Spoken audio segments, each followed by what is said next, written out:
Well, thank you very much, Louis, and thanks to all of you for, I'm not sure if this is a keynote address or a bedtime story, but isn't it wonderful what John Geiger has done for this society? You know, I can remember 5 years ago, this would have been unimaginable, and so it's such an honor to be here with so many friends. And, you know, I was touched by the introductory remarks about reconciliation. You know, I grew up in Quebec at a time when the French and the English didn't speak to each other, the legendary time of the two solitudes. And I lived in an English suburb of Montreal that was plunked like a carbuncle on the back of an old Francophone village that went back 300 years. And there was literally a boulevard, Cartier Boulevard, that divided the two communities. And when I was 4 and 5, my mother would send me to a little corner store to get cigarettes or milk. And at the time, I recall I would stare across that boulevard and think, my God, just across the street, there's another language, another religion, another way of being. And I was both intrigued by that, but haunted by my own culture's message that that was a road I was not to cross. And happily, I had an older sister who broke that convention by falling in love with a Quebecois boy. And in the wake of her smashing that barrier, I slipped through to the community. But in a way, that barrier that seemed so powerful at the time is a barrier that, as an anthropologist, I've been crossing all of my life.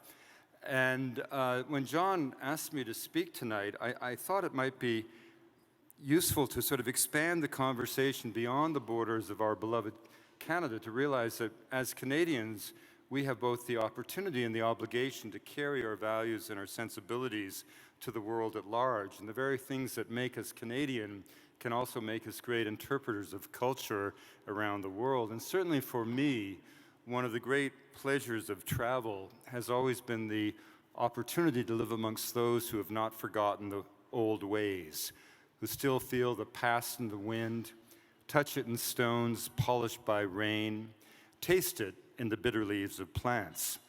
And just to know that as we sit here tonight in Ottawa, in the Amazon, jaguar shamans still journey beyond the Milky Way, or that in the high Arctic, the myths of the Inuit elders still resonate with meaning, or that in the high Himalaya, the Buddhists still pursue the breath of the Dharma, is to remember the central revelation of anthropology, and that is the idea that the world into which you were born, your cultural reality, does not exist in some absolute sense, but is just one model of reality, the consequence of one particular set of adaptive choices that your lineage made, however successfully, many generations ago.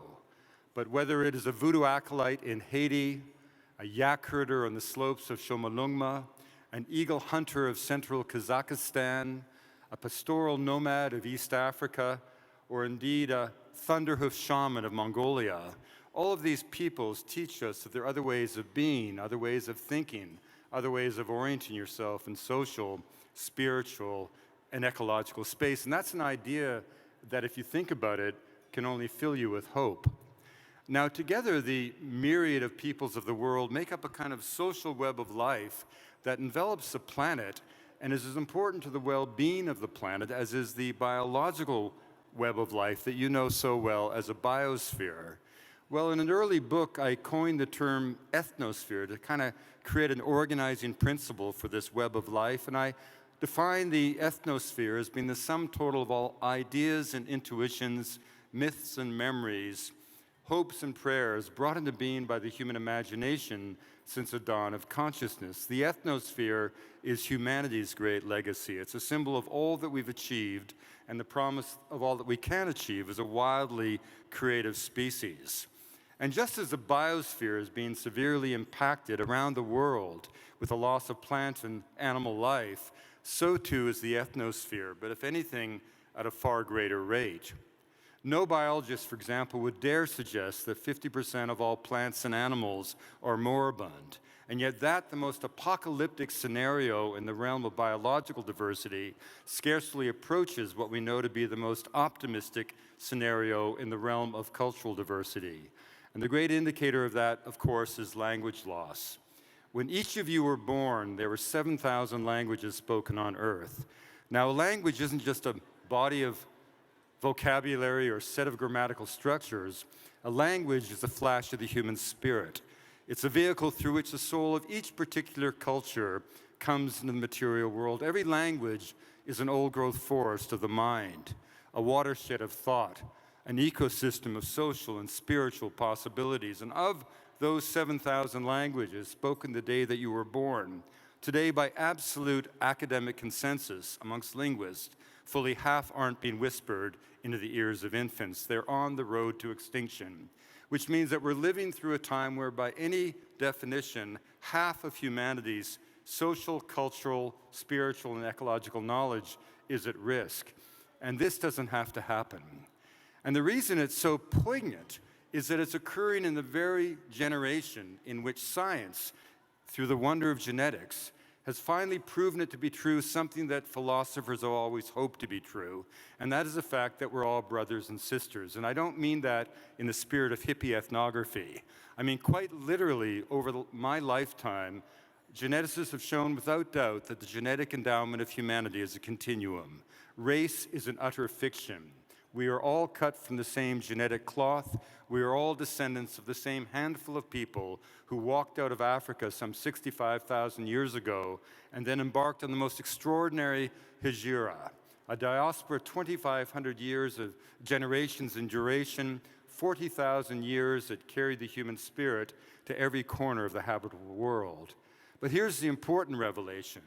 If we're cut from the same genetic cloth, it means by definition that every human culture shares the same raw human genius, the same mental acuity.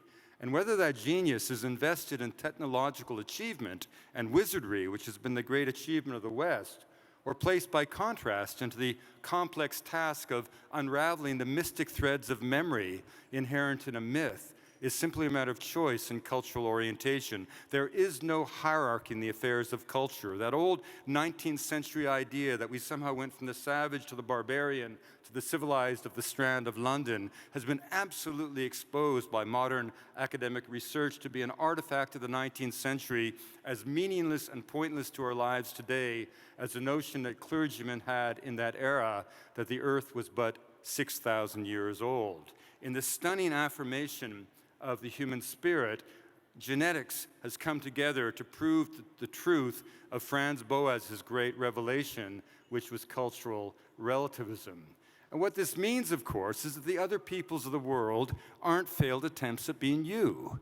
They're not failed attempts at being modern. Every culture, by definition, is a unique answer to a fundamental question. What does it mean to be human and alive? And when the peoples of the world answer that question, they do so in 7,000 different languages. And those voices and those answers collectively become our overall human repertoire for dealing with all of the challenges that will confront us as a species in the coming centuries. The great lesson of anthropology is that every culture has something to say. Each deserves to be heard, just as none has a monopoly on the route to the divine. The purpose of anthropology is to make the world safe for human differences. That's why anthropology is the perfect antidote to Donald Trump. The question is, what do you do about it? You know, if you're a biologist and you identify an area of high species endemism, you can seek to create a protected area.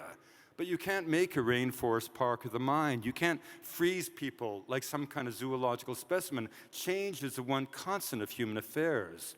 So 15 years ago, when I was recruited to the National Geographic as their social anthropologist and charged with the audacious mission of changing the way the world viewed and valued culture in a decade, I knew that polemics would never be persuasive. Politicians follow, they never lead, but storytellers can change the world. And the Geographic was one of the great storytelling institutions of the world. So I propose that we take that huge audience, hundreds of millions of people all around the world, take them to points of the ethnosphere where the beliefs and practices were so dazzling that you couldn't help but come away with a new appreciation of the wonder of the human spirit as brought into being by culture. So let me fly through a few of these until I take you to the one where my heart is settled upon today, a place that I'll be going to next spring on a major expedition. But I began in Polynesia, amongst the islands, 10,000 islands flung like jewels upon their southern seas. And amongst the Polynesian voyagers, who even today can name 350 stars in the night sky, they can sense the presence of distant atolls of islands beyond the visible horizon simply by watching the reverberation of waves across the hull of their vessel, knowing full well that every island group in the Pacific has its own unique refractive pattern that can be read with the same ease with which a forensic scientist would read a fingerprint. These are sailors who can, in the darkness of the vessel, can sense 6 or 7 sea swells moving through the canoe at any one time, distinguishing those caused by local weather patterns from those that pulsate across the ocean and can be followed in the way that a terrestrial explorer would follow a river to the sea. Indeed, if you took all of the genius that allowed us to put a man on the moon and applied it to an understanding of the ocean, what you would get is Polynesia. Or if we move into the realm of sacred geography, the Andes of Peru, where reciprocity defines every relationship between human beings and between people and the earth itself. What do I mean by sacred geography? I mean, I was raised to believe that a mountain is a pile of rock ready to be mined. That makes me fundamentally different than my godchildren in the Andes, raised to believe that a mountain is an Apu deity that will direct their destiny. The issue isn't who's right and who's wrong. The interesting thing is to look to the metaphor and see how the belief system itself mediates the interaction between the human population and the natural environment with profoundly different consequences for the ecological footprint of that particular society. Beliefs that are played out constantly in ritual and acts of affirmation. And if we move, for example, into the Sierra Nevada de Santa Marta in the coastal plains of Colombia, here we find a people never conquered by the Spanish, who still are ruled by a ritual priesthood. But the Arawakos and the Kogi and the Wiwa, the training for the priesthood is extreme. The acolytes are taken away from their families at the age of 3, sequestered in a shadowy world of darkness for 18 years, during which time the world only exists as an abstraction, as they are taught the values of their society, which include the proposition that their prayers and rituals alone maintain the cosmic balance of the world. And then after the initiation is over, the priest who has trained the lad takes him outside, and for the first time in his life, he sees a sunrise. And he goes on a journey to the heart of the world, all the time with the priest saying to him, "You see, it's as I promised you all those years. It's that beautiful. It's yours to protect." And they consider themselves the elder brothers, and they dismiss the rest of us who they claim have ruined the world as the younger brothers, and they speak in full paragraphs of our need to change the way we interact with the world. We slip to the opposite extreme of our own industrial way of thinking into the deserts of Australia. And we encounter a people who live by the dream time, the dreaming. And when the British first arrived in Australia, they saw a people that looked strange and had a simple material technology. And the British, in their inimitable way, were so offended by this, offended by the lack of interest in material progress, that they did what the British often did. They began to shoot them. And as recently as 1902, it was debated within Parliament in Melbourne as to whether or not Aboriginal people were human or not. As recently as the 1950s, ranchers had quotas as to how many Abos could be shot with impunity who trespassed upon their lands. What was going on was a subtle devotional philosophy beyond the reach of the Western mind. That was the dreaming. The dreaming wasn't a dream, it was the idea that the world at your feet both exists, but is perpetually waiting to be born in the moment. And so the purpose of life in Australia was not to change anything. It was a culture of profound conservative values and stasis. The entire purpose of life wasn't to change anything, but rather to do the ritual gestures deemed to be necessary to keep the world exactly as it was at the time of its creation. And again, I'm not saying who's right and who's wrong. Had we followed that trajectory, we would not have put a man on the moon, but we also wouldn't be talking about climate change and our capacity to transform the physical support systems of the planet. We slipped in these journeys also to Africa to ask a very simple question. Why, when people are asked to name the great religions of the world, is there one whole subcontinent left out? Why do we think of voodoo as evil when it's simply a fall word from Dahomey that means spirit or God? We revealed that voodoo is simply the spiritual faith of Africa. And that's why African people always say, you white people go to church and speak about God, we dance in the temple and become God, because the voodoo believer moves in and out of their spirit realm with an ease and impunity that always astonishes the ethnographic observer. In the wake of 9/11, we wanted to tell a story of Islam. So we went to Timbuktu, this extraordinary port on the Sea of the Sand of the Western Sahara, a town that at the time when London and Paris were mud hovels had 25,000 university students. It was only the knowledge of the Greeks, the only way that the knowledge of the Greeks survived to inform the Renaissance was it was kept alive through the minds of the great Islamic scholars. And in Timbuktu, you can hold in your hand documents written in the 13th century, copied from documents from the 10th century, which describe incredible insights into cosmology, botany, chemistry, these extraordinary resources of Timbuktu. Of course, we went to the Arctic. When the British first arrived there, they took the Inuit to be savages. The Inuit took the British to be gods. Both were wrong. There was no better measure of genius than the ability to survive in that harsh environment where everything had to be forged from the cold. The Inuit, of course, didn't fear the cold. They took advantage of it. As Peter Freuchen, traveling with Knut Rasmussen, famously remarked, the great thing about an Inuk Kamatik is that if you got lost, you could always eat your sled. And of course, ice is not simply a physical condition for the people of the high north, it's part of their sensibility. In the polar Eskimo language of Kanak, the northernmost community in the world, the word sila means both consciousness and weather. And now the people of that part of the world are suffering from something beyond their capacity, and that, of course, is climate change. In Kanak, the ice used to come in September, stay till July. Now it comes in November and is gone by March. The entire world is turned upside down. We went into Tibet to do a film on the Buddhist science of the mind. Why do we use the word science for Buddhism? What is science but the empirical pursuit of the truth? What is Tibetan Buddhism but 2,500 years of direct empirical observation as to the nature of mind? For the Buddhists, the proof of the efficacy of the science of the mind, of the religious practice, is indeed the serenity achieved by the practitioner. A Lama once said to me, "We in Tibet don't believe that you went to the moon, but you did. You may not believe that we achieve enlightenment in one lifetime, but we do." And it leaves it to us to ask why it is that we continue to tolerate the wrath of China, which has done everything in its power to eliminate the reality of a tradition that has given so much to the world.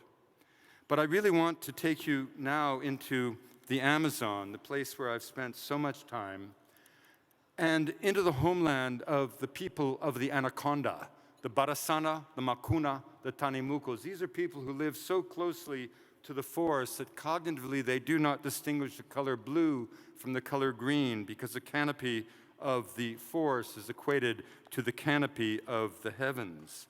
When I first lived amongst the Makuna and the Barasana in the early 1970s, it felt like a very sad place, a place that had once been important, but with the presence of the missionaries and the residue of the rubber trade, everything seemed to be slipping away. Much of what we know about these societies comes to us from the work of the brilliant ethnographer Stephen Hugh Jones, who in the early 70s participated in a BBC strand of films called Disappearing Worlds, and he predicted the demise of all these extraordinary peoples. But then a remarkable thing happened. Colombian President Virgilio Barcos said to my good friend Martin von Hildebrand, as head of Indian Affairs, do something for the Indians. And in 5 incredible years, Martin did more than something. He secured legal land rights to an area of land collectively the size of the United Kingdom for the 62 ethnicities of the Northwest Amazon. And with the land secured in the 1991 Constitution of Colombia and behind the veil of isolation created by the troubles of modern Colombia, a totally new dream of culture was born. When we went back to make a film, Stephen flew in halfway through the production, and he suddenly walked into a longhouse half the size of this room, and he saw 250 men and women, full ritual regalia, celebrating the essence of cassava woman. He couldn't believe his eyes. He got on the satellite phone to his wife back in London and said, "Honey, Christina, you won't believe what I'm seeing. The only thing that disappeared were the bloody missionaries." And when we asked the elders, why did you allow the missionaries to do what they did and to stay as they did, they said to us, because they promised to make us human.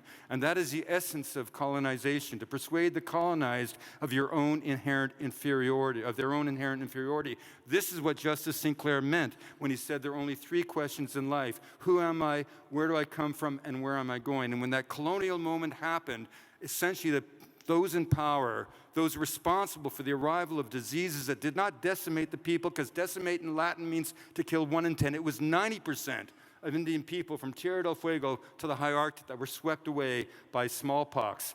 And when they arrived, they essentially said, all of your answers to all of those questions for all of your history have been wrong. And that psychological blow, compounded by the residential schools, was as important to the fate of indigenous people as indeed were the arrival of disease. So we nearly lost this reservoir of knowledge. Now let me tell you why that would have been a tragedy. Everything you know about the Amazon that you learned is wrong. This idea that it was an empty forest, this idea that it was a fragile existence, the idea that the forests themselves were delicate, was as much slogan as science. In 1541, when Aureliana first went down the river, he didn't find an empty forest. It was a homeland of tens of millions of people, high civilizations who were swept away by disease. By the time anthropologists went into the basin in the 1950s, all that remained were these isolated societies living in open competition with their neighbors. That became our lens upon what we thought life was like in the Amazon. But what about those other cultures? Is there a place in the Amazon, we asked, where the ancient voice still echoed in the forest? Is there any place we can go to see what life was like? And the answer is yes, in the homeland of the people of the Anaconda. Societies that live in these massive longhouses, which in their architectural resonance equal anything that the Inca or the Maya ever built. These are societies with deep wisdom traditions that honor the scholar, not the warrior, who have social structures that facilitate peace and trade and exchange as opposed to conflict, not the least of which is a marriage rule that says that everybody must marry someone who speaks a different language. And so in any one longhouse, you have 6 and 7 languages spoken, but you never hear anyone practicing a distinct tongue. The kids just watch, listen, and one day begin to speak. Even more so, we've come to understand that for the people of the Anaconda, every rock and waterfall embodies a story. Plants and animals are but distinct physical manifestations of the same spiritual essence. The forest is utterly alive with spiritual and ancestral beings. And so to live off the forest is both to embrace its positive and negative potential. Human beings and animals are said to share the same cosmic origins. Without the forests and rivers, humans would perish. But without people, they say, the natural world would have no order or meaning. All would be chaos. And so mythology infuses land and life with meaning, encoding expectations and behaviors essential to survival in the forest. And essentially, these cosmological ideas have very real ecological consequences in the terms of the way that people live in that forest. When men go to fish or hunt, it's never a simple passage. First, the shaman must travel in trance to negotiate with the masters of the animals, forging a mystical connection and contract with their spirit guardians. The Bhattacana compare it to a marriage, for hunting is a form of courtship. To kill without permission is to risk death. And all of these ideas, when deeply studied, emerge as nothing more or less than a land management plan of great specificity inspired by myth. Of the animals that they could kill, they hunt only a few. Most of their food in an extraordinarily complex cuisine is based on eating as low on the food chain as you can. Most of their food is made of insects. And every bend in the river has a story, and streams that one is not allowed to fish turn out to be places of spawning habitat. And the entire consequence is a living philosophy that really does view nature and man as one. And the cultural pivot, of course, is the shaman. And it's the shaman who, in trance, much like a modern engineer who enters the depths of a nuclear reactor, the shaman is one who enters the depths of reality to renew the entire cosmic order. He changes from fish to animal to human and back again, transcending every form, becoming pure energy, flowing among every dimension of reality, past and present, here and there, mythic and mundane. His chants in ritual literally recall 1,600 toponyms, place names on the river that go all the way down 2,000 miles to the mouth of the Amazon, a place they have never visited, but they can only remember. The Badasanas say that white people see with their eyes, whereas they, as a people of the forest, see with their minds. In ritual, they journey back to the dawn of time, into the future, visiting every sacred site, paying homage to every creature as they celebrate their most profound cultural insight, the realization that animals and plants are but humans in another dimension of reality. This is the essence of Badasana philosophy. Now consider for a moment what it implies, what it tells us about their place in culture and history. It's a tradition based on knowledge acquired through time and intense priestly study and initiation. Status accrues to the man of wisdom, not the warrior. Their Molokas rival in grandeur the great architectural achievements of humanity. They have a complex understanding of astronomy, solar calendars, intense notions of hierarchy and specialization. Their wealth is vested in ritual regalia as elegant as that of a medieval court. Their systems of exchange, infinitely complex, facilitate peace, not war. Their struggle to bring order to the universe, to maintain the energetic flows of life, and the very specificity of their beliefs and practices leaves open the very remarkable possibility that the Badasana are the actual survivors of a world that once existed. The complex societies and chiefdoms that so astonish Caspar de Carvajal and Aureliana when they first descended the Amazon in 1541. Indeed, in the adaptation and cultural survival of the Badasana and Makuna and all the river peoples of the Northwest Amazon, we can actually glimpse something of the beliefs and convictions that allowed untold millions of people to live in the upland forests along the banks of the world's greatest river. And so when the Badasana today engage in ritual and take yahe, ayahuasca, this remarkable psychoactive preparation, and when they say that they travel through multiple dimensions, reliving the journey of the mythical culture heroes, alighting on the sacred sites, accomplishing all these spiritual deeds, it is because they really do.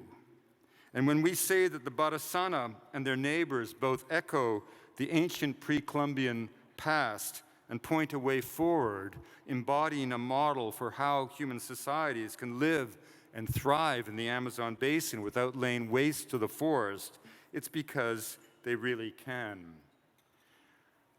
The man who first introduced me to the Amazon was the legendary botanical explorer Richard Evans Schultes. In 1943, during the rubber emergency, he was given the assignment to travel the length of a river that had never been seen by a white man, the Rio Apapores, represented on a map by 1,500 miles of a red dotted line. In the course of his discoveries, he came into the homeland of the people of the Anaconda, and eventually he made his way up the Rio Valpez, crossing overland to reach the headwaters of the Apapores, where he discovered these unknown mountains that are now the center of Colombia's most iconic and largest national park, Chiribiquete.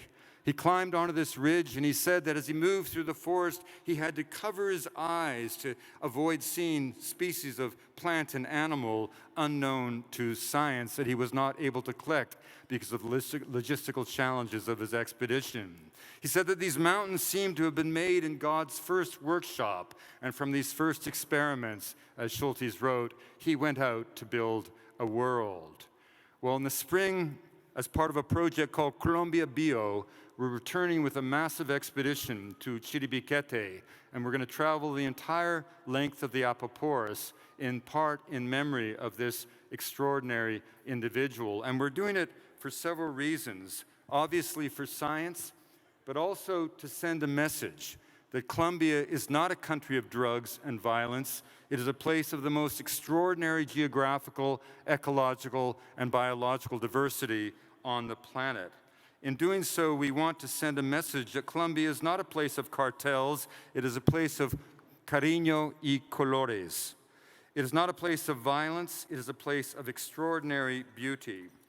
And of course, Colombia does not deserve its agonies. For the last 40 years, Colombia has been convulsed by a violent civil war that has left 250,000 dead, 9 million displaced. Every single family has suffered. Yet in 50 years of warfare, there were never more than 200,000 combatants at any one point in time in a country of 48 million people. The vast majority of Colombians are simply innocent victims of a war fueled almost exclusively by the profits of the cocaine trade. Responsibility for Colombia's agonies lies in good measure with every person who has ever bought street-level cocaine and every country that has prohibited the selling of that drug but done nothing to limit its distribution. It speaks volumes to the strength and resilience of the Colombian people that through all these difficult years of war, they have greened their cities, maintained civil society, maintained democracy, made millions of acres of national park, set incredible gestures of restitution towards indigenous people, and paved their way for a cultural renaissance unlike anything that has ever been seen in Latin America. 2 generations of young Colombians forced to live abroad are coming home, and they're coming home with skill sets in every conceivable endeavor. The only reason that cocaine centered on Colombia is because the Colombians are so bloody entrepreneurial. The nickname for the country is La Tienda a la Esquina, the shop on the corner, and they weren't about to let that trade slip through their fingers. And yet with the signing of peace in Cartagena in September of 2016, a new message has been sent to the world. The world may be falling apart, but Colombia is falling together. And so a major goal of our expedition is both to celebrate the wonder of this remarkable part of the world, and in doing so, do everything we can to rebrand the nation as a nation that it truly is. One of the most remarkable democracies in Latin America, home to the most remarkable traditions of literature, of scholarship, of insight, and of people unlike any others that you will ever find. So this is a chance that science and exploration can in fact come together to serve an even greater goal. And in doing so, we have the complete support of the Colombian government. We have an initiative called the Path of the Anaconda, where we're going to try to create a protected area across the entire Amazon from the Andes all the way to the Atlantic. And in doing all of this, we also have this extraordinary opportunity, is that 50 years of war has meant 50 years of no industrial development. And so at a time when places like Ecuador have been utterly ravaged, Colombia has been left alone. The Amazon of Colombia is the size of France. It remains utterly roadless. And so Colombia is at this incredible crucible of its history. And when I recently flew with President Santos to meet with the elders of the Sierra Nevada de Santa Marta, the mamos of the Arahuacos and the Kogis, a friend of mine said something very important. He said, you know, peace won't matter to the president if it's only an excuse for the 3 sides to come together to maintain a war against nature. And so in the vision of the Path of the Anaconda, we're hoping to create a precedent for conservation in the Amazon, unlike anything that has occurred before it. This here, in these next few photos, coming from a book of mine on the Rio Magdalena, this shows you the true face of Colombia. Not drugs, not murder, not cartels, but the most extraordinary people you will find in Latin America, everyone who has suffered, but every one of whom has hope. hope for a new day, a new dawn, a new chance for Colombia to escape. And the way to do that is to finally eliminate this curse of cocaine. So every time you ever see any young person turning towards cocaine, simply tell them they're killing people. Every time you see someone think that cocaine is hip, tell them that they're destroying rainforest. We have to all gather to protect Colombians as they find their way into a new dawn. They have not deserved their agony, the pain, the death, and yet still they are there to inspire us all, even as they have the opportunity to protect the land that is the richest in terms of biodiversity on Earth, a land that has more species of birds than any other country, more variety of landscapes, more spirit, more hope, more of just about everything. So I would encourage you in your geographical travels to point your way to Colombia. It's the greatest country in Latin America, and you will not be disappointed. Thanks very much.